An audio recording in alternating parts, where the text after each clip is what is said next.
성경은 믿음은 바라는 것들의 실상이요 또 보지 못하는 것들의 증거라고 말씀하고 있습니다. 이와 같이 성경에서는 먼저 우리 하나님에 대해서 믿음을 가질 것을 강조하고 이렇게 말씀하고 있습니다. 그 이유는 사람들이 사실은 존재하는 것을 제대로 알지도 못하면서도 이것을 마치 모든 것을 다 아는 것인 양 착각하면서 살고 있기 때문입니다. 그리고 인간은 스스로가 우리의 이성과 지식으로 모든 것을 이해할 수 있다고 생각하지만 사실은 그렇지 못하고 있습니다. 그래서 성경은 우리에게 믿음을 가지고 살으라고 하고 성경 말씀에 따라 살라고 그렇게 강조를 하고 있는 것입니다. 최근에 여러분들이 코로나로 인해서 많은 고생을 하셨습니다. 지금 이 자리에 전부 다 마스크도 끼고 계시면서 우리가 이렇게 여러 가지 많은 그 코로나로 인해서 통제를 받고 있습니다. 그럼에도 불구하고 우리는 이 코로나라는 바이러스에 의해서 눈에 보이지 않는 이 바이러스에 의해서 수많은 사람들이 또 제가 잘 알고 예전에 서울고검장으로 있을 때 같이 근무했던 사무국장도 이 코로나로 목숨을 잃는 그런 것을 보았습니다. 이렇게 눈에 보이지 않는 것에 의해서 인간이 마치 엄청난 것 같지만 이렇게 허물어지고 목숨까지도 잃고 있습니다. 또 저는 수년 전에 녹내장으로 인해서 제가 진단을 받았습니다. 통상 녹내장이라고 하면은 안압이 높을 때 걸리는 거라고 그래요. 그런데 저는 눈에 안압이 보통 사람 정상과 같은데 이 녹내장으로 인해서 사실 이 글씨를 보는데도 막 겹쳐서 보입니다. 그래서 의사 선생님들한테 물어보면은 원인이 무엇이냐 하면은 이분들도 모른다고 그래요. 이 모르니까 진단에 대해서 처방이 제대로 나올 수 없습니다. 이거를 완치하는 방법도 아직까지 현대과학이 발견하지를 못하고 있어요. 단지 녹내장이 진행하는 속도만을 늦출 수 있는 것이 녹내장입니다. 여러분, 녹내장은 백내장하고 좀 다릅니다. 이 백내장을 이렇게 긁어내면 치료라기보다 하여튼 많이 회복이 될 수 있지만 녹내장은 시신경이 죽어가는 거예요. 여하튼 이런 그 병에 대해서도 우리가 제대로 사실은 뭘 할 수가 없는 것이 우리 사람들이에요. 피에 대해서 여러분들 우리 몸속에 흐르는 이 피에 대해서도 여러분들 어떻죠? 우리 어렸을 때 배울 때는 산소도 공급하고 세포에 영양분도 공급하고 또 백혈구 같은 경우는 그 균이 들어오면 그것과 싸우고 이런 등등의 것을 배웠습니다마는 사실 이 피의 기능이 단순한 그 정도에 그치는 것이 아니라는 것이 과학이 발달하면서 이게 밝혀내고 있는 거예요. 또 피의 기능이 우리가 생각하지 못하는 그 더 많은 기능도 하고 있다고 합니다. 우리는 사실 우리가 이 땅에 있는 모든 것을 존재하는 그 자체에 대해서 제대로 우리는 보지도 못하고 사실은 듣지도 못하면서 살고 있습니다. 사람들이 빛에 대해서 5%만 인식하고 95%는 식별할 수 없다고 합니다. 사실 지구가 자전하면서 엄청난 굉음을 내고 있습니다마는 우리는 아무도 지금 그 굉음을 듣지도 못하고 있습니다. 너무 작은 소리도 듣지도 못하고 너무 높은 소리도 우리는 듣지도 못하는 그런 것이 바로 인간입니다. 얼마 전 나로우가 발사돼서 저도 그걸 보면서 굉장히 뿌듯하고 참 그런 기뻤습니다. 그런데 여러분 이제 나로우가 갔는데 이제 미국 같은 데서는 나로우 이런 정도뿐만 아니라 달나라도 가고 또 더 나가서 여러 가지 그 지구 주위에 있는 그런 여러 이 행성들을 이렇게 이 우주선을 보내고 있습니다. 그렇지만은 이 하나님이 창조하신 그 우주 전체에서 본다고 그러면은 사실은 그거는 점도 되지도 않는 거예요. 그런 우리가 무엇을 우주선 보내고 하니까 마치 인간들이 엄청난 것을 할 수 있는 것이 생각합니다마는 사실은 인간들이 할 수 있었다는 것은 아직까지도 우주 전체에서 놓고 보면은 점도 되지도 않는 그런 것밖에 못하고 있는 것이 사람입니다. 얼마 전에 보도해 보니까 지구에 뭐 물이 있다 없다, 화성에 물이 있다 없다, 얼음이 있다 없다, 뭐 이런 등등으로 논의되는데 우주에서 보면은 그건 아무런 지식도 안 되고 아무것도 아닌 것이 바로 인간들이 알고 있는 지식인 것입니다. 과거에 많은 사람들이 과학이면은 마치 진실인 것처럼 이렇게 우리들이 착각하면서 살고 있어요. 그렇지만 한동안 유럽에서 굉장히 얘기됐던 질량 불변의 원칙, 이게 절대 불변의 원리인 줄 알았어요. 아인슈타인이라는 사람에 의해서 그런 원리들이 깨지게 됐습니다. 여러분, 아인슈타인 만든 상대성 이론이라는 것에 대해서 여러분들이 지금 제대로 인식하고 있습니까? 저도 대학교 때 처음 들어가서 그 뭐 상대성 이론 뭐라고 얘기하는데 모르겠더라고요. 바로 인간의 지식이라는 것은 사람이 만든 그 지식마저도 우리는 제대로 이해하지 못하는 것이 바로 사람의 지혜고 지식인 겁니다. 그런데도 불구하고 많은 사람들은 뭐라고 합니까? 우주 만물을 창조하신 하나님의 원리에 대해서 마치 자기가 다 아는 것인 양 하나님에 대해서 하나님의 말씀을 호도하는 사람들이 너무나 많아요. 알지도 못하면서 인간들은 이렇게 교만하게 하나님의 창조 질서와 원리를 폄훼하고 있습니다.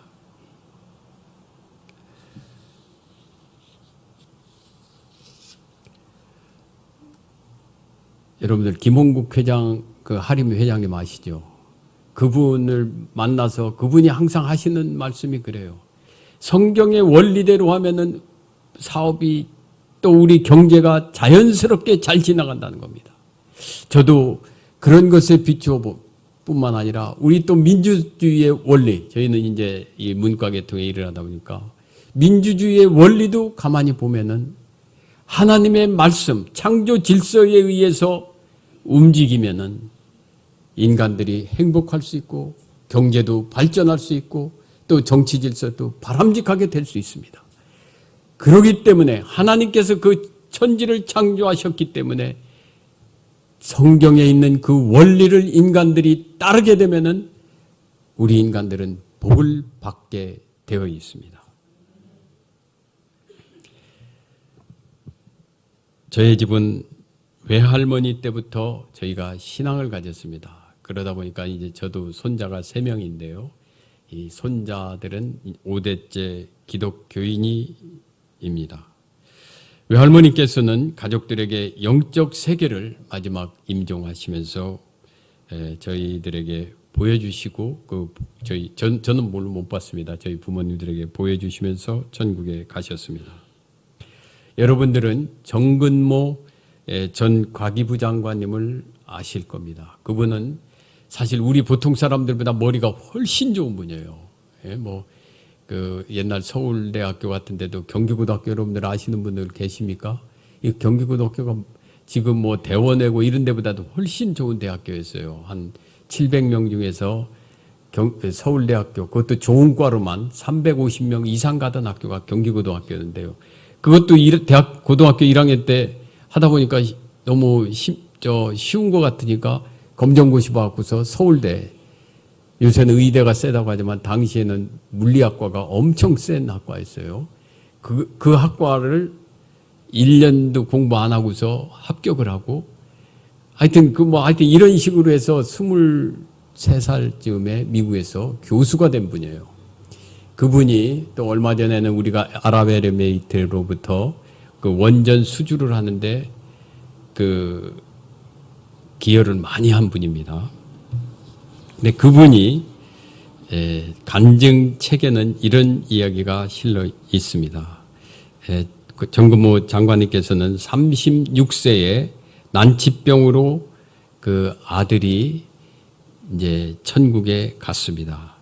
근데 그의 간증집에는 그의 아들이 마지막 죽음에 이르러서 본인에게 이렇게 얘기했다고 합니다. 아버지 뒤에 천사가 있네요.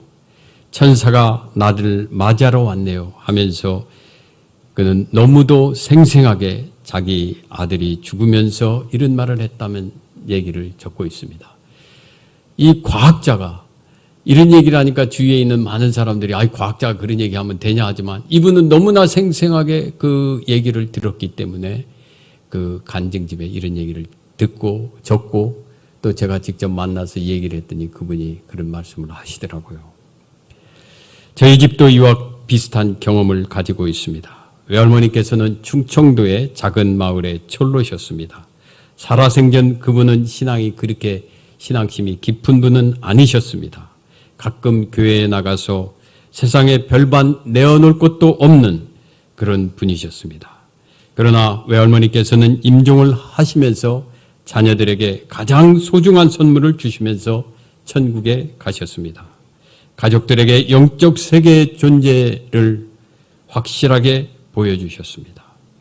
외할머니께서는 마지막 임종을 하시면서 무척 힘들어하셨습니다. 천국과 지옥 양쪽에서 외할머니를 모시러 온 천사와 마귀를 생생하게 보고 계셨습니다. 주위에 있는 자녀들이 흰옷을 입은 사람을 따라가시라고 말씀을 할 때 외할머니께서는 나는 흰옷을 입은 사람을 따라가고 싶지만 그분 내 마음대로 되지 않는다고 하셨습니다. 그때 이를 지켜보던 그 자녀들, 그때 제대로 교회도 나가지도 않은 사람들이었어요. 서투른게 찬송을 불렀습니다. 또 어떤 분들은 천국에 가게, 천사를 따라가게 해달라고 그런 기도를 드렸습니다. 이와 같이 찬송과 기도가 뒤범벽에서 한동안 지난 동안에 외할머니는 흰옷 입은 천사를 따라간다면서 환한 얼굴로 조용히 숨을 거두셨습니다. 그리하여 이런 광경을 지켜보았던 현장에 있던 사람들은 그날 이후 모두 신앙을 갖게 되었습니다. 그래서 저희 외갓집은 사실 전부 다 크리스찬들입니다. 너무나 생생하게 그 외할머니께서 돌아가시면서 그런 광경을 보여주셨기 때문입니다. 이러한 외할머니의 임종을 지켜보면서 천국에 대한 믿음을 가지고 계셨던 저희 어머니께서는 생활에 쫓겨서 그리 깊은 신앙을 갖지를 못하셨습니다. 생업을 핑계로 주일에만 겨우 교회에 참석하시는 정도였습니다. 그러던 중 대전역 앞에 있는 그 당시에는 제일 그 큰 교회였겠죠. 그리고 제일 처음 생긴 교회라 제일교회가 있었습니다. 제일장로교회인데요. 그곳에 부흥회가 있는데 그냥 우연히 들르게 되었습니다. 그런데 그날 하나님의 성령 체험을 하게 되셨습니다. 그곳에서 설교하는 목사님의 말씀을 들으면서 어머니는 성령의 강권적인 능력에 의해서 꼬꾸라지셨습니다. 하나님 앞에서 한없는 눈물을 흘리시면서 회개를 하셨습니다. 참으려 해도 절제할 수 없는 눈물이 한동안 계속되었습니다. 그 이후로 제 어머님의 생활은 변화되었고 새롭게 되었습니다. 구원에 대한 감사와 그리고 구원의 기쁨으로 날마다 충만하였고 그리고 말씀 전파에 열심을 하셨습니다. 교회 신방을 다니시기 위해서 저희 형님 중에 제일 큰 형님이 초등학교, 그때는 국민학교였죠. 1등으로 졸업하고 요새는 교육감상을 줍니까? 그 당시에는 도지사상을 주었어요. 도지사상을 받는데도 신방을 이유로 해서 어머니께서는 참석도 안 하셨습니다. 여하튼 그 성령 충만함 속에서 너무나 그 구원의 기쁨과 감격 속에서 정말 열심히 저희 어릴 그 기억에 보면은 열심히 말씀 전도하고 또 신방을 하셨던 기억이 있습니다. 저는 지금도 새벽마다 눈물을 흘리시면서 나라를 위해 기도하시고 매일 가정 예배를 이끌으시면서 저희를 위해서 기도하시고 또 말씀을 전하셨던 저희 어머님을 기억합니다. 또 작지만 이웃에 대해서 사랑을 실천하셨던 저의 어머님을 그리워합니다. 제 집에 있는 책상에는 어머니께서 붉은 줄을 쳐 가시면서 읽으셨던 성경책을 저는 펴놓고 읽고 있습니다. 30여 년 전 제가 임관된 지 얼마 지났지 않아서입니다. 순복음교회 최자실 목사님이 살아계실 때입니다. 여러분들 최자실 목사님 아시죠? 물론 조영기 목사님이 굉장히 훌륭하시지만 또 이 사실은 뒤에서 기도로 백업해 주시던 최자실 목사님 역할도 굉장히 소중했습니다. 그때 기독교 법조인 모임에 애중회라고 있습니다. 애중회가 뭐냐면 하나님 사랑, 이웃 사랑 이것을 해서 그 법원의 판사 또 검찰의 검사 그리고 변호사들 이 3년이 모여서 있는 크리스찬 모임입니다. 그곳에서 오살리 기도원에 저희가 가게 되었습니다. 당시 애중회원은 40-50명 정도였습니다. 그날에 참석한 사람은 40-50명 정도였습니다. 최자실 목사님은 그때 연세가 굉장히 많으셨음에도 불구하고 일주일 금식하셨습니다. 그분은 자기가 이 모임을 위해서 일주일 동안 금식하셨다고 하시면서 오늘 하나님의 큰 은총이 있을 거라고 말씀하셨습니다. 최 목사님은 저희들을 두 그룹으로 나누셨습니다. 한쪽은 원래 여러분들 순복음교회는 방언을 굉장히 강조합니다. 한쪽은 방언을 하는 분, 한쪽은 방언을 하지 못하는 두 그룹으로 나눴습니다. 최 목사님은 방언을 하지 못하는 그룹에 있는 사람들을 위해서 안수하시면서 열심히 기도를 해 주셨습니다. 그때 당시 모 대법관님과 그분들은 또 저희 집사람 이런 한 반 가까이는 방언을 전혀 못했습니다. 그런데 그날 모 대법관님과 또 저희 집사람은 방언의 은사를 받았어요. 그럼에도 저는 그때도 방언을 받지를 못한 사람입니다.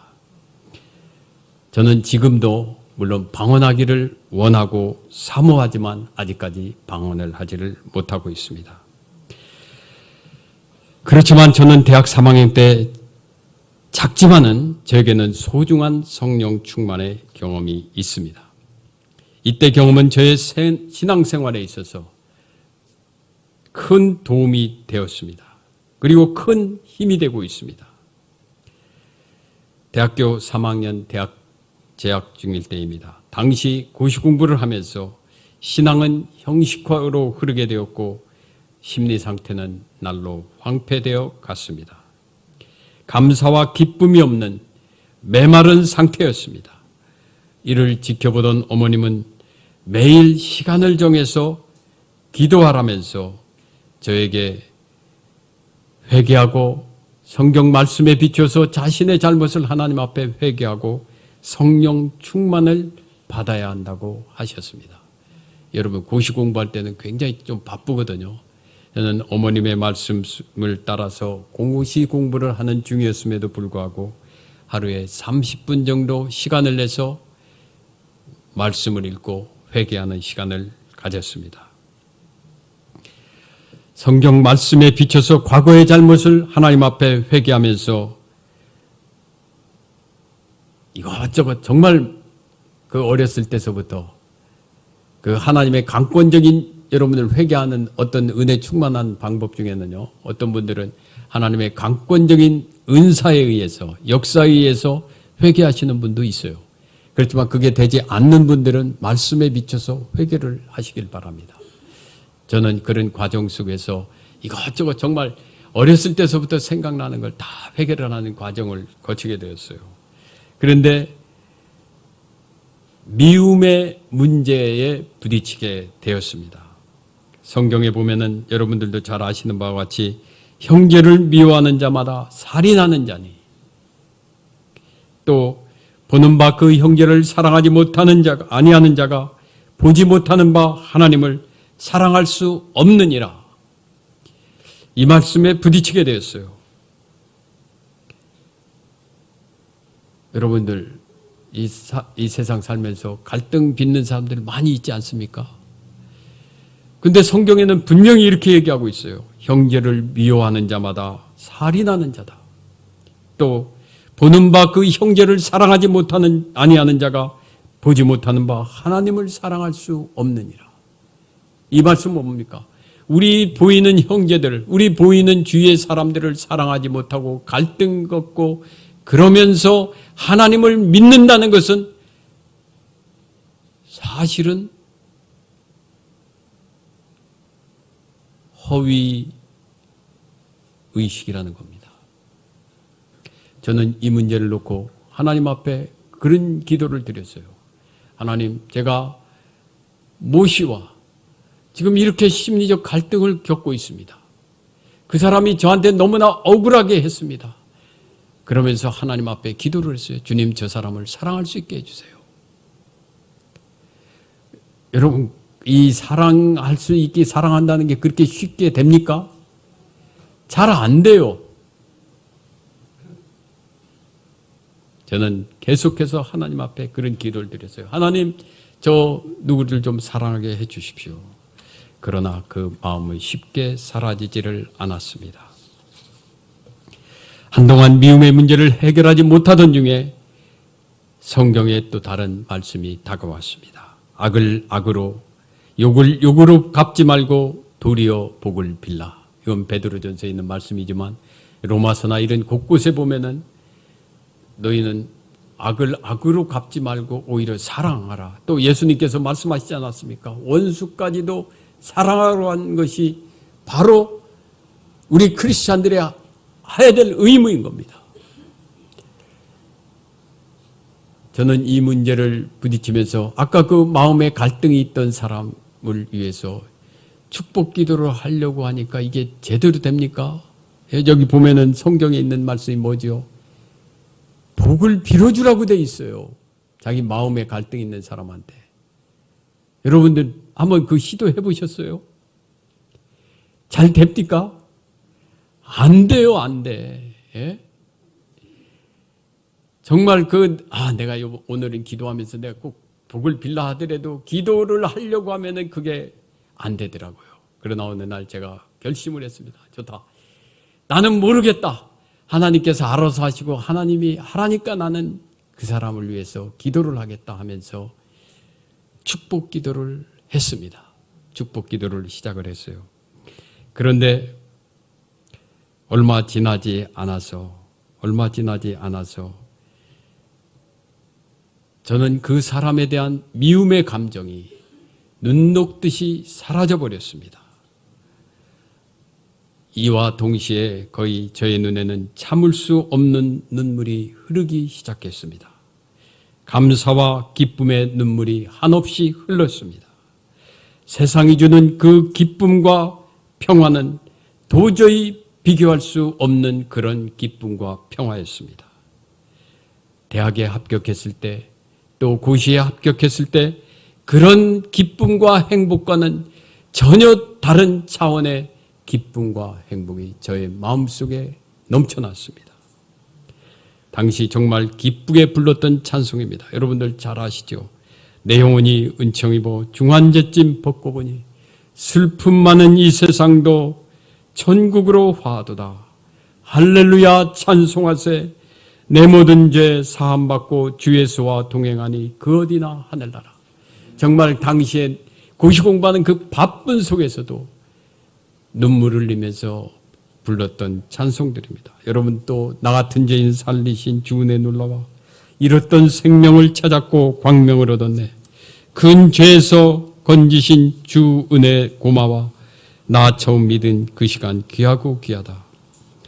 이런 찬송을 부르면서 정말 기쁘게 또 기쁨의 눈물을 흘렸던 시간을 보냈습니다.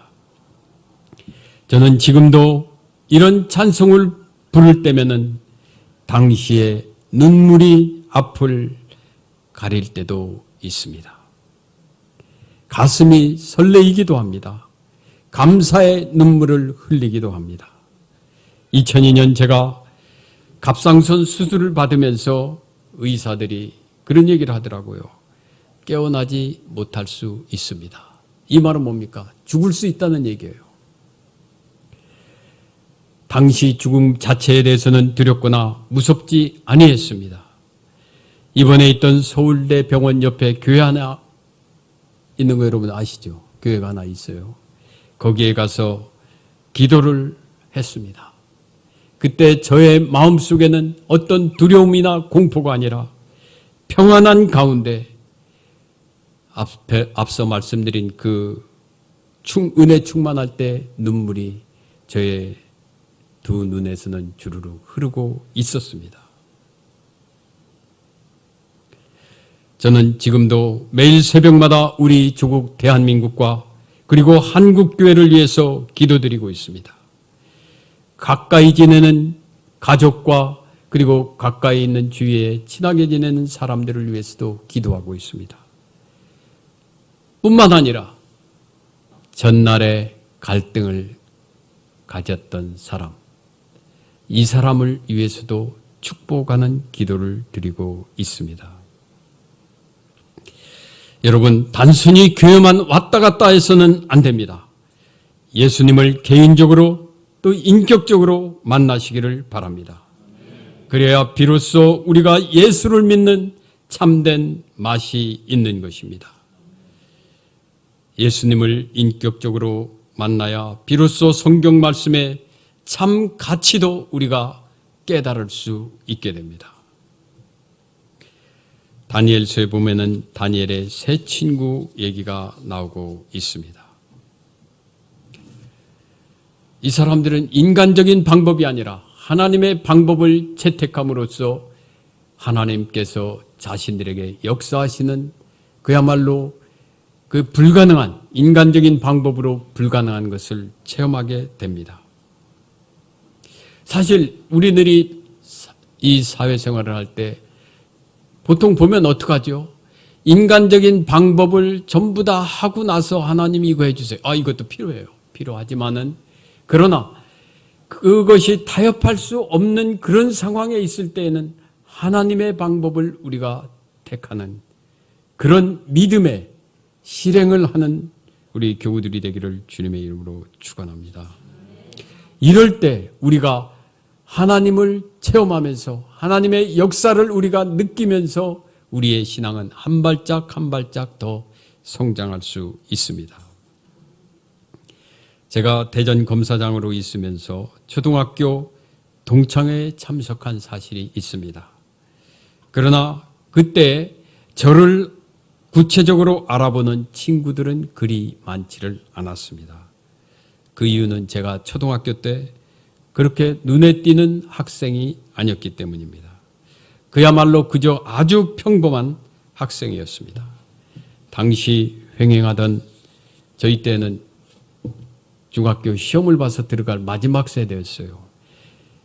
그래서 선생님들이 과외도 많이 했고 뭐 여러 가지 막 그 소위 뭐라고 합니까? 그런 거 있지 않습니까? 그런 것들이 많이 있었어요. 그 당시에.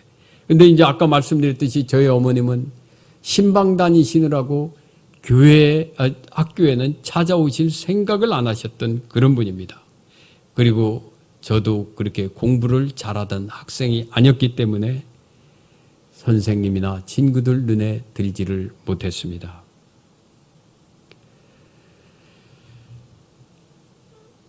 그러다 보니까 이 친구들이 저를 알아보지를 못한 거예요. 하여튼 아주 그런 평범한 사람이었습니다. 그런데 이제 제가 6학년 진학할 즈음에 제가 걱정되는 그 당시에 굉장히 걱정되는 것 중에 하나가 그때는 중학교 시험을 보기 때문에 6학년 진학하고서 몇 달 지나면은 어느 순간에 이제 니들 일요일에도 학교 와서 공부하라.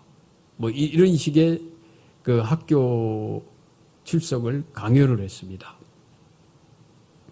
저는 그것이 진학하면서부터 항상 걱정거리 중에 하나였습니다.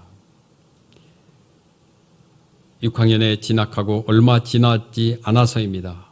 요새는 토요일 날 다시지만 그때는 여러분들 다 학교 나갈 때 아닙니까? 선생님께서 내일은 일요일이지만 학교에 나오라는 것이었습니다. 당시 저는 드디어 올 것이 왔구나 하면서 무척 고민이 되었습니다. 과연 내일 교회에 갈 것이냐 아니면 학교에 갈 것이냐 고민을 하였습니다. 지금 생각하면 별거 아닌 것 같지만 그 당시 어린 마음에는 이것이 무척이나 고민이 됐었어요. 그래서 주위에 있는 많은 사람들에게 물어봤습니다. 교회에서 교회 선생님한테도 물어봤어요. 근데 교회 선생님들이 답을 해줬겠어요? 못했겠어요? 우리 여기 주일학교 교사 선생님들 계십니까? 만약에 초등학교나 이런 학생들이 와서 내일 우리 학교 오고 또 중고등학교 때 시험도 봤습니다. 시험을 보는데 그 선생님 저 시험 보지 말고 교회 와야 돼요. 학교 가야 돼요. 이렇게 할 때 너 그래 교회 와라 이렇게 하실 분 계십니까? 그때 하여튼 저희 교회 선생님들은 아무도 그에 대한 대답을 못 하시더라고요. 그 왜 그러냐면 이렇게 갖고 얘가 앞으로 괜히 좋은 학교 못 가고 그러면은 어느 의미에서 자기가 책임을 느낄 수 있지 않습니까? 여하튼 그런 등등으로 인해 가지고서 아무도 제대로 된 답을 저에게 해주시는 분이 없었습니다. 그러나 어렸을 때서부터 집에서 배웠던 가정예배, 집에 가정예배에서 배웠던 그 말씀에 따라서 저는 교회를 선택을 했습니다. 다음 날 학교에 갔더니 저는 등교할 때서부터 마음이 조마조마했습니다. 전날에 학교에 왜 안 왔느냐는 선생님의 질책이 두려웠기 때문입니다. 드디어 올 것이 왔습니다. 몇 시간 후 선생님께서는 저를 불러 세우면서 너 어제 왜 왔냐 하면서 물으시는 것이었습니다. 저는 교회에 가서 학교에 못 왔다고 대답을 했습니다. 요새는 이러면은 큰일 나지만은 당시에는 담임 선생님이 대나무 뿌리로 만든 회초리가 있었습니다. 그걸로 제가 지금도 키가 작지만은 그때도 제가 또 초등학교를 1년 빨리 갔어요. 그러다 보니까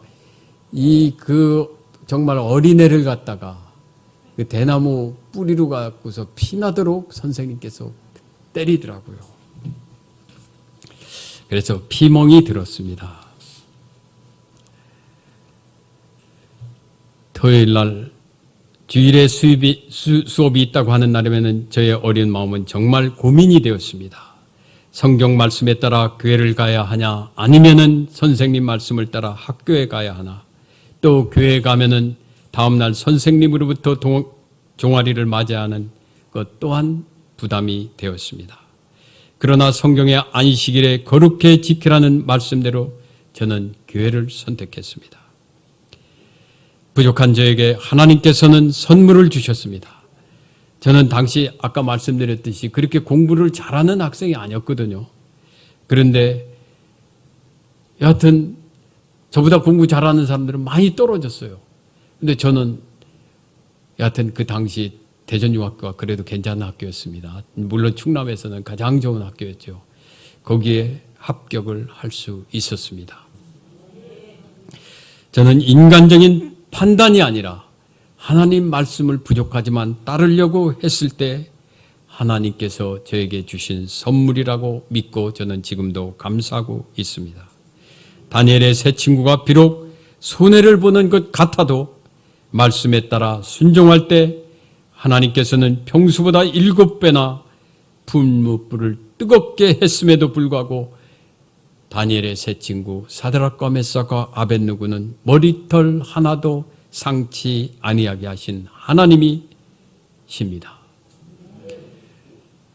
저는 그때 주일 성수하는 것이 결코 손해가 아니구나 이런 걸 깨닫고 중학교 때, 고등학교 때 그때는 시험을 본다고 해도 저는 빠졌고 교회에 갔습니다. 우리의 인간적인 판단, 이성적인 판단과 하나님의 방법이 다를 때 하나님의 방법을 좇고 그곳에서 역사하시는 하나님을 체험하는 것이 우리의 신앙을 크게 성장하는 밑거름이 될 것입니다. 우리의 이성적 판단과 하나님의 말씀이 서로 다를 때 하나님의 말씀을 따릅시다. 그 속에서 역사하시는 하나님의 능력을 기다려 봅시다. 그러할 때 하나님께서 역사하시는 것을 우리가 체험할 수 있고 우리의 신앙도 한 단계 전진할 수 있다고 확신합니다. 예수전도단의 창설자 로덴 커닝햄은 이런 말을 하고 있습니다. 믿음으로 산다는 것은 하나님께서 행하실 기회를 만들어 드리는 것입니다. 믿음은 하나님 말고는 아무도 그 일을 할 수 없을 때 비로소 발휘되는 것입니다. 그래서 믿음으로 사는 사람은 하나님이 돕지 않으시면 아무도 할 수 없는 모험을 감행하는 것이다 라고 말하고 있습니다. 저는 이런 학창시절의 경험을 통해서 제가 검사가 된 다음에 어느 날은 총장님이 골프를 치자고 하더라고요, 주일날. 만약에 이런 경험이 없었으면 저는 그랬을 거예요. 총장님이 부르면은 제 인사권을 가지고 있으니까. 여러분들 조직생활 하시는 분 아시죠? 인사권 가진 사람 말을 안 들을 수가 없어요. 그리고 또 친해질 수 있는 좋은 기회 아닙니까? 그럼에도 불구하고 저는 어렸을 때 그런 경험에 기초해서 총장님의 그런 제안은 당연히 거절을 했죠. 저는 교회에 가야 됩니다. 근데 지나놓고 보면은 제가 그런 말을 했던 것이 총장님들이 저한테 더 신뢰를 가졌던 것 같아요. 여러분들 하여튼 주일은 성수를 하시기를 바랍니다. 사실 그러기 때문에 저는 지난번 우리 코로나로 인해서 예배를 못 보게 할 때 제가 세계로교회 손현보 목사님 그 교회를 대신해가지고 헌법소송도 내고 또 그 소송을 제기했습니다. 그때 판사들이 참 이해할 수 없는 판결을 하다가 정권이 바뀌니까 지난달에 처음으로 그 예배 못 보게 한 것이 잘못된 결정했다는 판단이 나왔습니다. 저는 제가 조금만 더 하고서 끝나겠습니다. 1985년 1월에 검사로 임관을 받았습니다. 부임 후 일주일 되는 토요일 점심에 마포에 있는 일식집에서 저희 부의 신임검사 환영식이 거행되었습니다. 그 자리는 제 환영식을 이유로, 물론 환영식의 의미도 있습니다마는 환영식을 이유로 해서 부서 있던 검사들이 피곤한 경무에 시달린 피로를 푸는 자리였습니다. 제 앞에는 20여 년 동안 검사 생활을 하시던 부장님이 제 앞에 있었고, 그 옆에는 10여 년 동안 하는 부부장, 옛날 그 당시 그걸로 하면은 고등검찰관을 비롯한 6, 7명의 선배 검사들이 있었습니다. 저는 이제 일주일도 채 되지 않은 상태에 있었죠. 그때 부장님께서는 저의 앞에 있던 잔에다가 마주왕, 요새는 뭐 좋은 술들이 많이 있습니다만 그때 마주왕이면 제일 좋은 그 포도주였습니다. 그걸 따르시려고 하더라고요. 그래서 제가 딱 막았어요. 안 됩니다.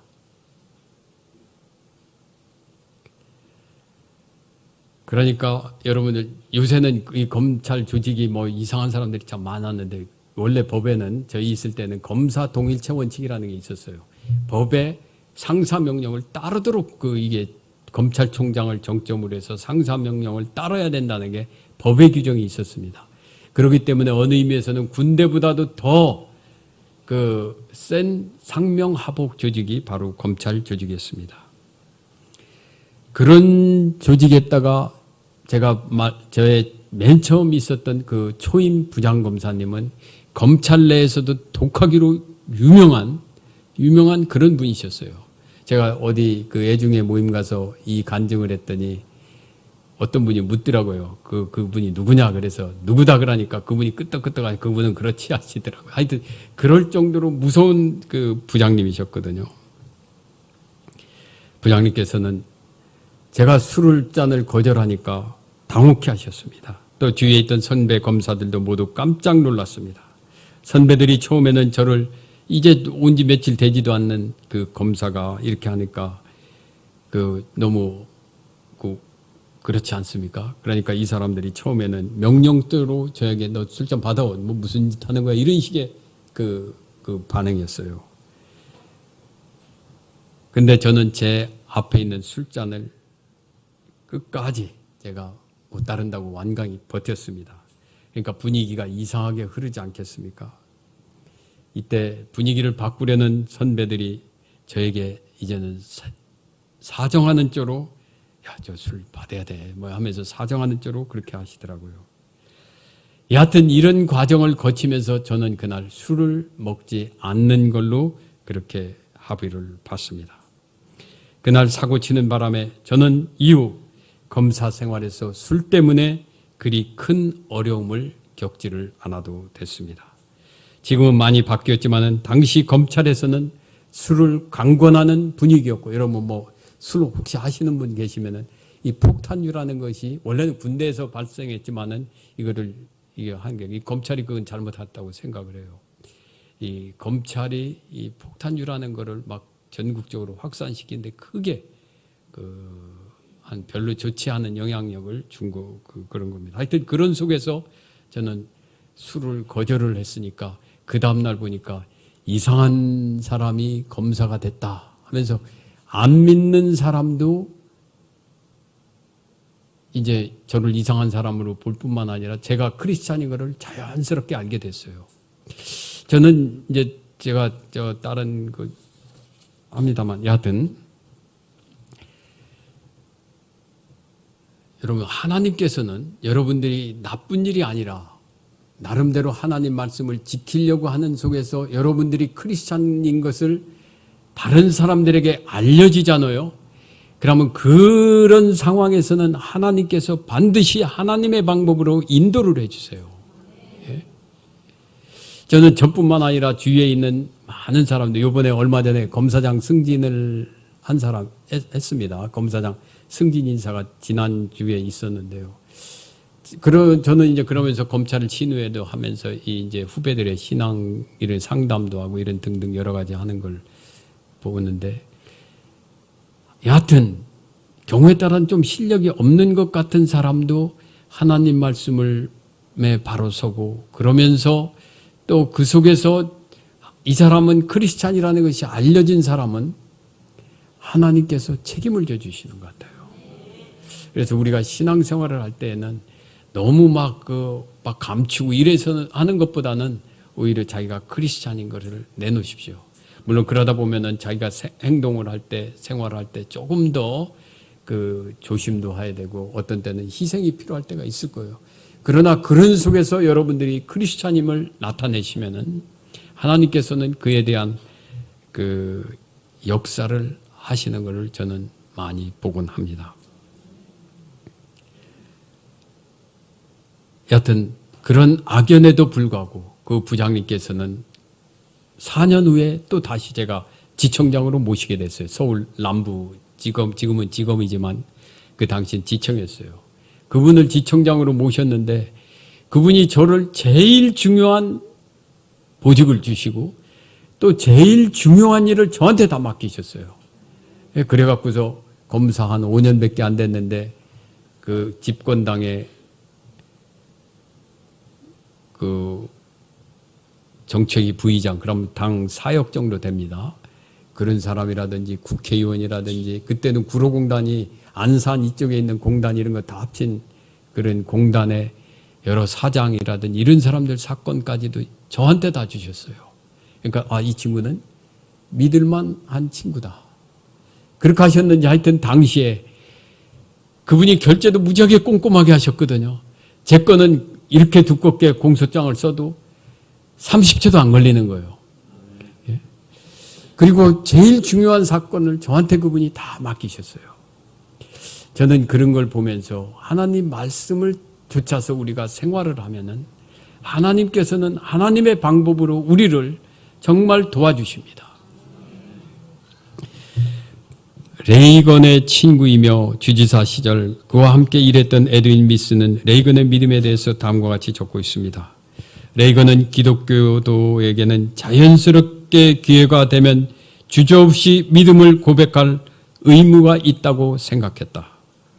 레이건은 대통령으로 있으면서 하나님을 이야기하면 정치적으로 논란을 일고 정치적 손실이 있다는 주위의 권고에도 불구하고 수시로 공개석상에서 하나님을 언급하고 자신의 신앙을 단호하게 선언하곤 했습니다. 이렇게 적고 있어요. 사실 여러분, 레이건 대통령이, 물론 지식인들은 이분이 이제 삼류 헐리우드 배우 출신이라면서 폄하하지만은 미국 국민들이 제일 존경하는 대통령이 링컨이고 그 다음이 사실 레이건 대통령이에요. 그리고 소련이 망하게 하는데 사실 이 레이건 대통령이 스타워즈라고 하는 걸 통해서 망하게 했어요. 나중에 제가 기회가 되면 말씀드리겠습니다만은, 여하튼 이렇게 인류 역사에 의해서 정말 멋진 일을 하고 또 미국 시민들로부터 사랑받는 레이건 대통령은 기회가 있으면은 자기가 하나님을 나타내기를 이렇게 원했어요. 사실 그분은 하버드, 예일 이런 대학 출신도 아니에요. 그야말로 삼류대학 출신입니다. 또 미국에는 정치인들이 로여들, 변호사들이 굉장히 많아요. 이분은 그런 것도 아니라 배우 출신입니다. 삼류 배우 출신임에도 불구하고 하나님께서 그렇게 귀히 쓰시게 된 겁니다. 근데 그분의 생활의 방법은 방금 말씀드린 바와 같이 기회가 있으면은 하나님, 나는 크리스찬이라는 것을 나타냈고 하나님께서 역사하신다는 그런 믿음의 확실에 찼던 사람입니다. 여러분, 여러분들이 이렇게 사시면서 하나님, 내가 크리스찬이라는 것을 나타낼 기회가 있으면은 나타내십시오. 그러면서 그 말씀을 쫓아서 우리가 살려고 하면은 분명 하나님께서는 하나님의 살아계신 그 능력으로 여러분들의 삶을 이끌어 주시리라 확신합니다. 우리가 하나님을 시인하고 하나님의 자녀됨을 만방에 선포할 때 하나님께서는 우리를 인정하시고 우리를 정말 하나님의 영광을 위한 도구로 사용하실 줄 믿습니다. 제대로 알지도 못하는 우리의 조그만한 지식과 경험으로 하나님의 세계와 하나님의 말씀을 폄하하지 마십시오. 하나님의 말씀은 천지를 창조하신 하나님의 말씀입니다. 우리가 그 하나님의 말씀을 믿고 의지하며 말씀대로 살아가 봅시다. 그 속에서 행하시는 하나님의 역사하심을 체험해 봅시다. 예수를 믿기로 작정한 이상 예수님과 인격적인 만남을 갖도록 노력합시다. 하나님의 방법과 인간의 방법이 다를 때에 주님이 활동하실 수 있도록 결단합시다. 주님의 말씀을 따릅시다. 말씀에 따라 우리를 괴롭히는 사람, 원수까지도 사랑하도록 노력합시다.